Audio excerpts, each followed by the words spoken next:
Welcome to Fox Soul's Black Report, your daily source for Black news, views, and opinions. Today is Monday, August 8th, and I'm Mimi Brown. I'm Romeo. I'm Demi Lobo, and on today's report, Russia gives an update on their plans to possibly do a prisoner swap to get Brittney Griner back home. This as the White House sends a reminder that this is a top priority. Meanwhile, VP Kamala Harris casting a tie-breaking vote with plans to lower the national deficit. Now, the question many Americans have is, will this bill raise taxes on anyone earning less than $400K a year? We're going to have that story for you, soulmates. Then, one of the men who chased down and killed Ahmaud Arbery was sentenced to a life sentence. We'll tell you why he's asking to be located in a federal prison over a state prison. Plus, Beyonce held a private release party for her latest album, Renaissance, with her A-list friends, and we'll let you know who was there. And Wiz Khalifa addresses a viral clip of him yelling at a DJ on stage. We have all of that and so much more. This is our voice and our truth, so let's get it.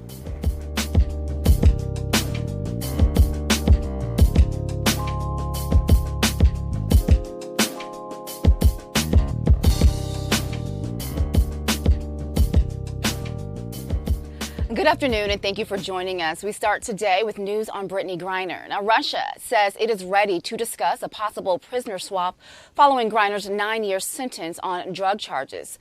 The U.S. government has yet to confirm reports that it's offered a prisoner swap for Griner and former Marine Paul Whelan. But the White House maintains that negotiations are still a top priority. U.S. relations with Russia are said to be at their lowest point since Russia invaded Ukraine back in February. Despite the challenges, Russia's foreign minister says Russia is ready to talk in private about a deal.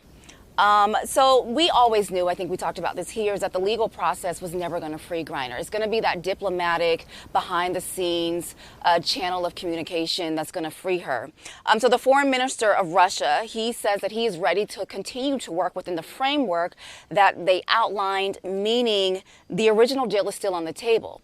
They will swap, or so they're saying, Russian arms dealer for Brittney Griner and Marine Paul Whelan.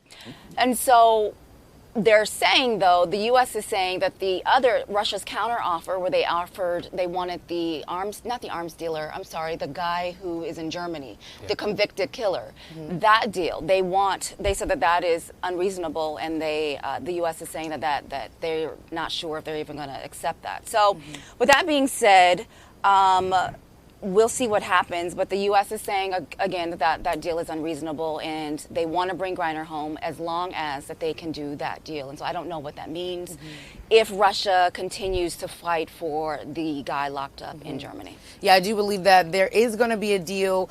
I feel deep in my heart that something is going to come of this. I do believe that the like we said, the White House is making it a top priority to get Brittney Griner back home, but I as well think that this deal is not an even deal. It is not two people that are or four people, what have you, that are all being charged for, drug-related offenses, right? It doesn't add up. But I want to point to something that Tesla CEO Elon Musk said about the situation, which I don't even know why he's even in this conversation at all, because I'm sure he has more pressing issues to talk about for his own company. But he put, if the president is working so hard to free someone who was in jail in Russia for some weed, shouldn't we free people in America? There are so many people in jail for the same stuff. We should be working on the people here. And so I really just want to point to those people that you are so far disconnected about what's going on. It's not just about her being a celebrity. This is someone who is there jailed, who should not be in jail, again, for 9 years for something of this nature. And I just hate to, I have to bring that up because there are so many people who are disconnected from what's going on, who don't even understand why this is such a big deal for not the Black community, not the sports community, for the entire world. It sends a message that the United States is willing to fight, because they could just say she's going to have to figure that out on her own. But the fact that the United States is willing to fight for someone like this is a big message. And I really didn't like that Elon Musk even hopped in this conversation, because you have nowhere in this at all. There are people in America that are fighting for weed offenses in the United States as well as Russia. Everything Musk does is performative, so it's hard to take it seriously. You have to take that with a grain of salt. It is what it is when it comes to him. But there are three things I want to tap in on. One, the length of time she could possibly be there. Russia has the upper hand. That's how I feel about this situation, that they're going to drag this out if they want to, because they know that we seem like we're very I don't want to use the word lightly or loosely, desperate to get her back home. But then you also have people that sit back and say, well, there's other people in other countries that's doing more time than her for similar crimes, so maybe she shouldn't have done that. They are missing the point. Here's an athlete that brings money to Russia. She plays basketball over there, which means there's stands and the fans. They're probably selling her jersey. Like, they've benefit from this as well. So why would you not say, look, we want to make right in this? So that's what I'm hoping we get to. But I really think they will hold off as long as they can. Also, just lastly, the Kremlin said on Friday that it's going to repeat that they want to keep these talks in private. So as much as we want to know what's going on, if it means that, you know, one day we wake up and she's home, I would rather that, because they said that if they continue to leak information, that it was going to thwart the entire process. We'll definitely be keeping our soulmates informed on that story. The U.S. Senate voting along party lines to pass a spending bill. The 50 state Democrats supported the bill, with Vice President Kamala Harris casting the tie-breaking vote.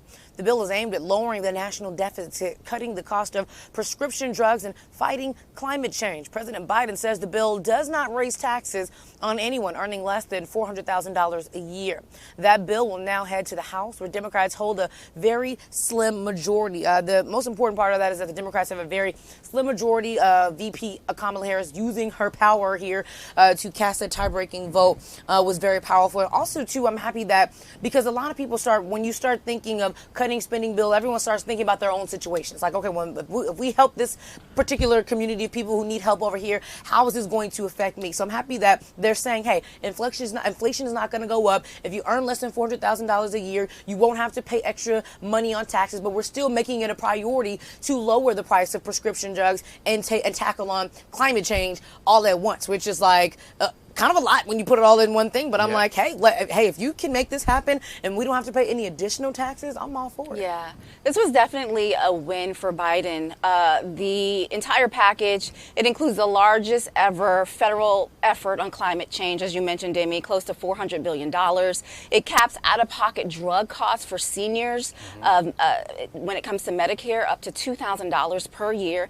And it will pay for the whole thing by raising corporate taxes, with some $300 billion left over going to pay off the deficit. So when you think about this, we know that Trump lowered the corporate tax, and so there was that tax loophole. And so Biden now is taxing corporations, I think, up to 15%. And so it's going to raise all kinds of money. And because there's going to be a surplus, an excess, we're going to put that on the deficit and pay down the deficit. So this is definitely a win for Biden.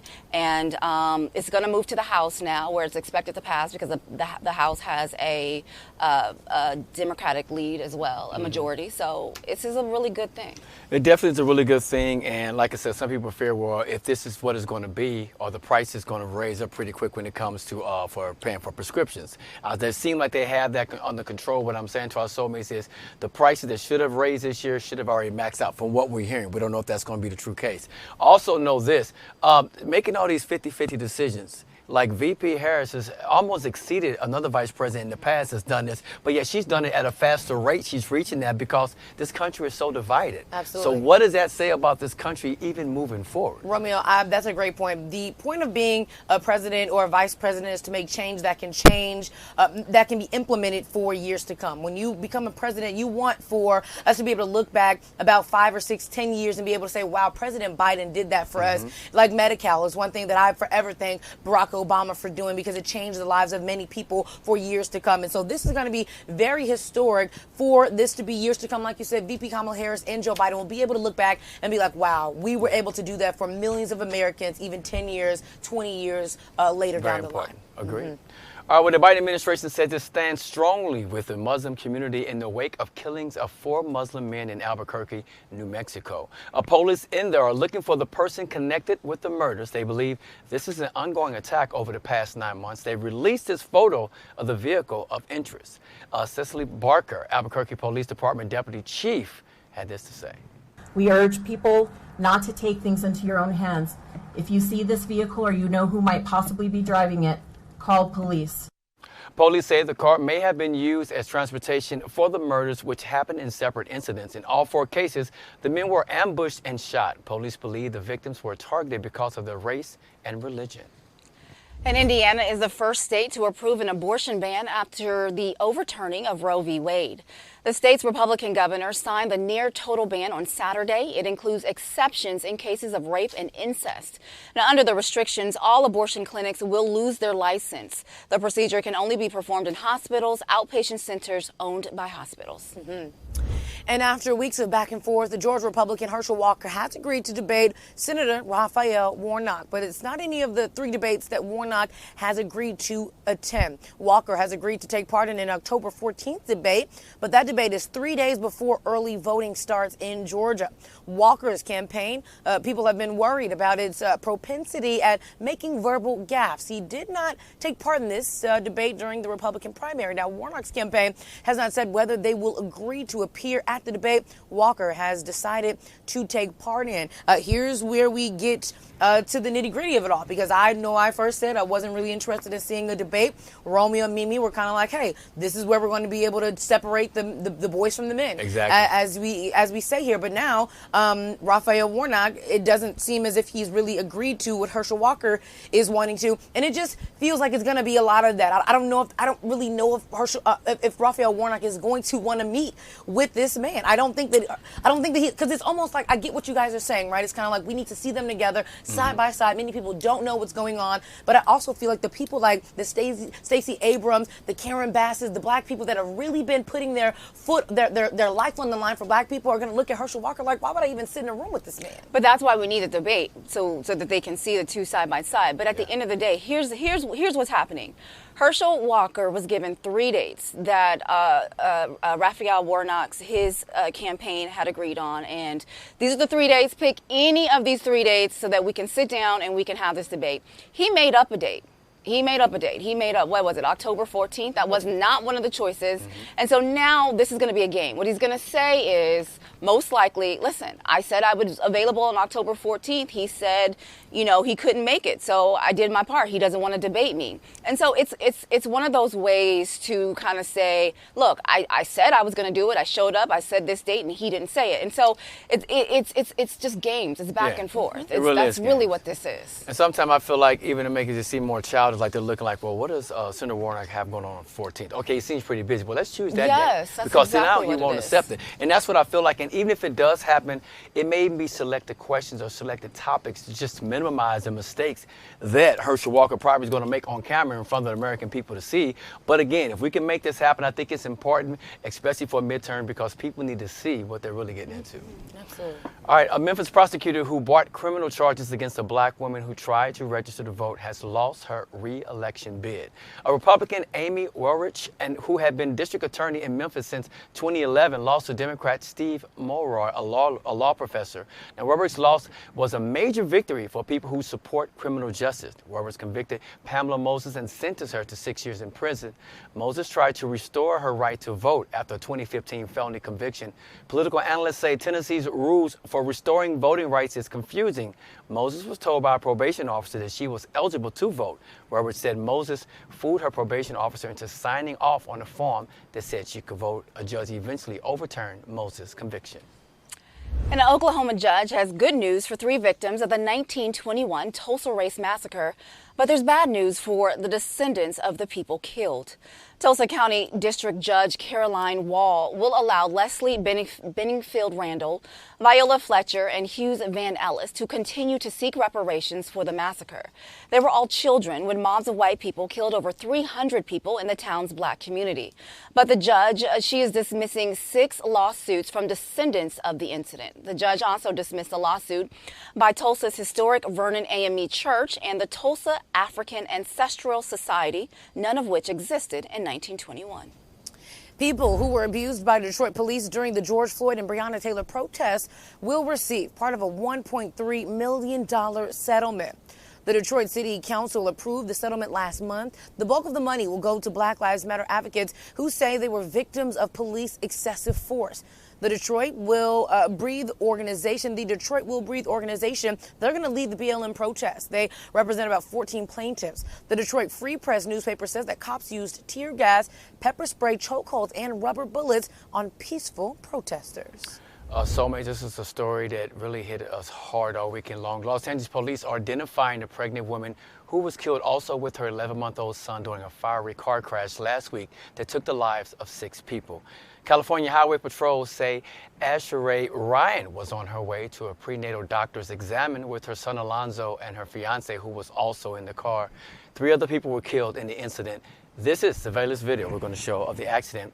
37-year-old Nicole Linton, a nurse, is charged with suspicion of vehicle manslaughter and gross negligence. Police say Linton was driving at speeds near 100 miles per hour in a 35 miles an hour zone. Investigators say there are no skid marks from Linton's car. Linton was arrested at an area hospital where she was treated for injuries. You know, I think about this. I go down there. I've been in that neighborhood many a times. I've traveled. I remember that. I know that intersection.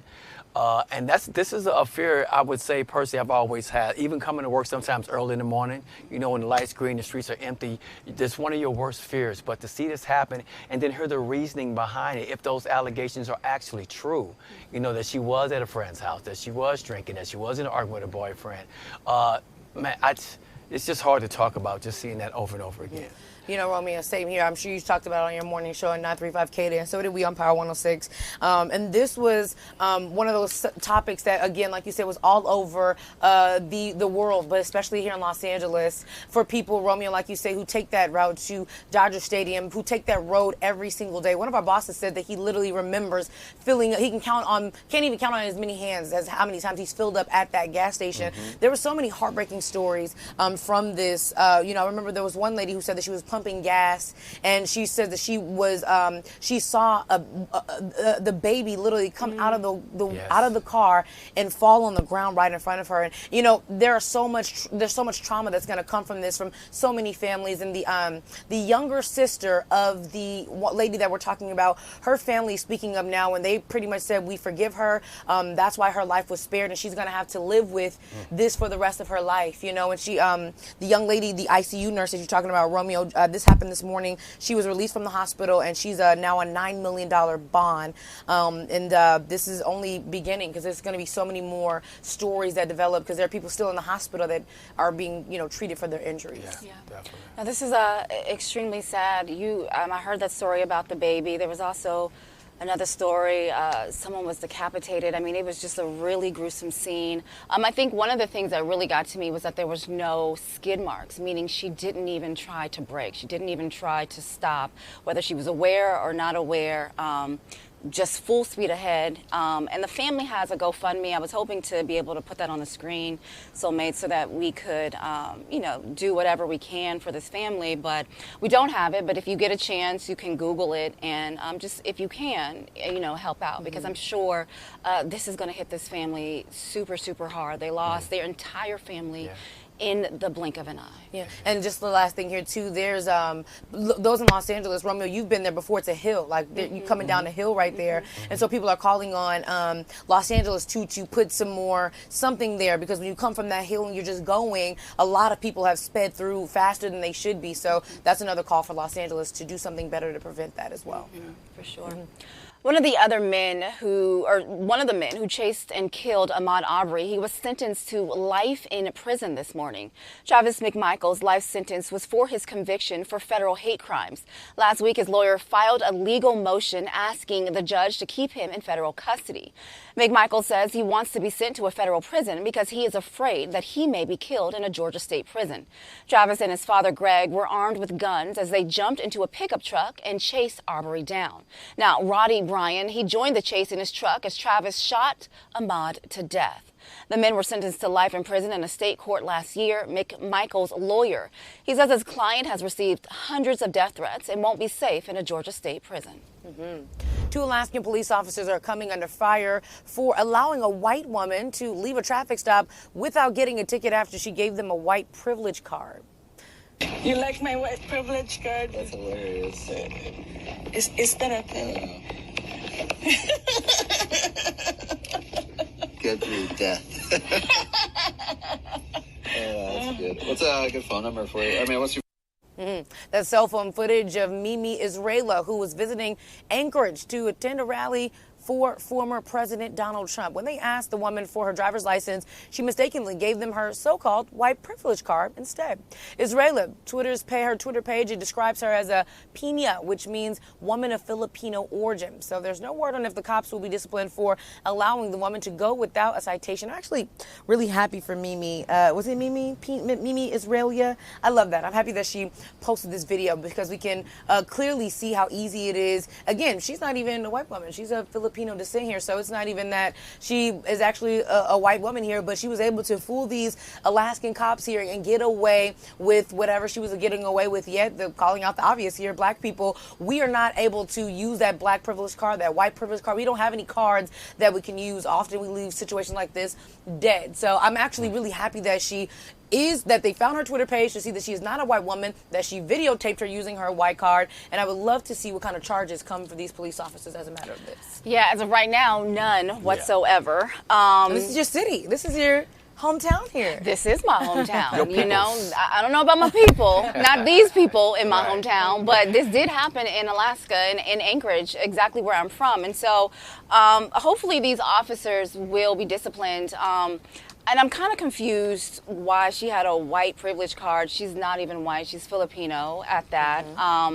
And why this was so funny, you know, because she was laughing, he was laughing, everyone was laughing. And I just don't see what's funny here because, you know, us as black people, we die a lot in simple traffic stops like this one. We don't have a white privilege card that we can pull out and hee ha ha and have a quick joke about it. And so, you know, now that this has gone viral, I think there's some pressure on the APD to investigate and do something. And so hopefully some sort of disciplinary action will come from this. If a black man or black woman pulled out and said, here's my white privilege card, you know, I'm heading to a Trump supporting event, they may have got dragged out of the car. I mean, it is what it is. So, like, this is just so disrespectful on so many levels. But once again, it shows what happens within our country and what people think and feel is okay, and it really isn't. So, I don't even know if they probably get a smack on the hand at the most. Seriously. Yeah, at the end of the day, I don't expect, you know, some administrative paid leave or a suspension with pay or just, you know, just some sort of talking to. I really don't expect something other than that to come from this. But I do think there is some slight embarrassment on behalf of what we're seeing from the police station, whether that turns into anything or not, I don't know. But yeah, a white privilege card is not a real thing, lady. But I was interested. There's actually a card. Did you see that? There's an actual card that. Who created the what? They were do we get them on Amazon or where do you get? Yes, actually. Oh wow. Okay, I'm gonna look this up. Yes, actually, you can get it on Amazon. And I remember when Trump was running, there were vendors who were selling these white privilege cards, and you can get one at a Trump rally at a vendor. They're like a real thing. Oh no, they're absolutely on Amazon. They're on Amazon. Yeah, I've seen $11. So we should just get one. Get three. Let's try it and see if it works. I'll get a 3-pack for us. Let's see if it works. See what happens.